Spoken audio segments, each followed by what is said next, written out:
गरीब की कहानी। गरीबी एक ऐसी कठिनाई है जो अनेक लोगों को अपने जीवन में देखनी पड़ती है।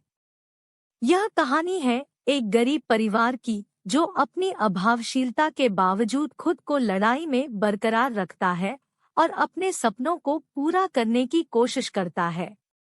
यह कहानी एक छोटे गांव में रहने वाले एक गरीब परिवार के बारे में है।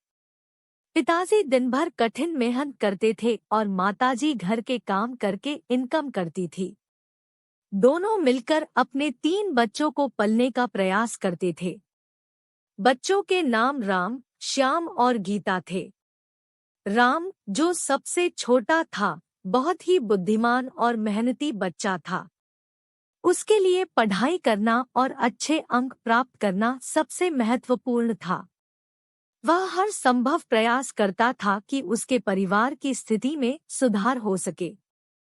एक दिन राम को अपनी पढ़ाई जारी रखते हुए एक स्कॉलरशिप मिली। यह स्कॉलरशिप उसके लिए विद्यार्थी ऋण की राशि का पूर्ण रूप से मुक्ति प्रदान करने का माध्यम था। राम के माता-पिता ने यह सुनकर बहुत खुशी महसूस की, लेकिन धन की कमी के कारण वे उसे आगे की पढ़ाई के लिए अधिक धन प्रदान नहीं कर सकते थे।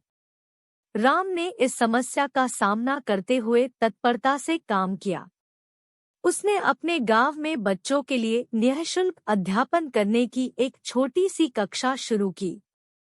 वह अपनी ज्ञान और अभिवृद्धि के अनुभव को आगे बढ़ाने के लिए लोगों से एक छोटी सी शुल्क मांगता था।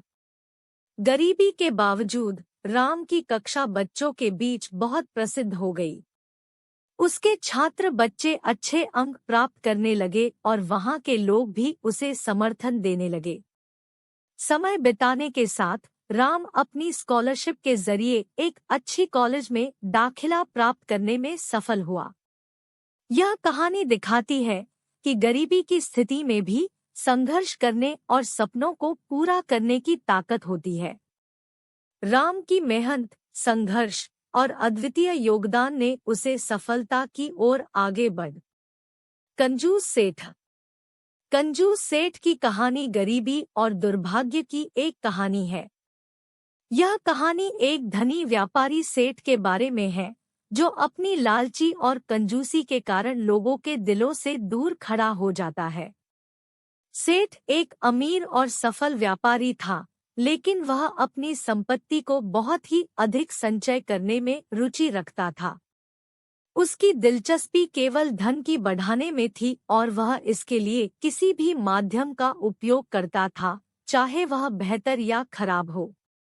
वह अपने कर्मचारियों की वेतन कम करता, उन्हें बराबरी का योगदान नहीं देता और हर चीज पर टक्कर लगाता था।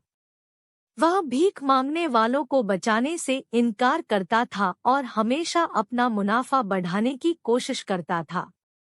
लोग उसे कंजूस सेठ के नाम से जानते थे। उन्हें उसकी लालची और स्वार्थीता से बहुत नफरत थी। लोग उसे छोड़कर और उसके कारोबार से दूर रहना पसंद करते थे। बाजार में भी उसकी नकली चालें और दुर्भाग्य की बातें चर्चा का विषय बनती थी।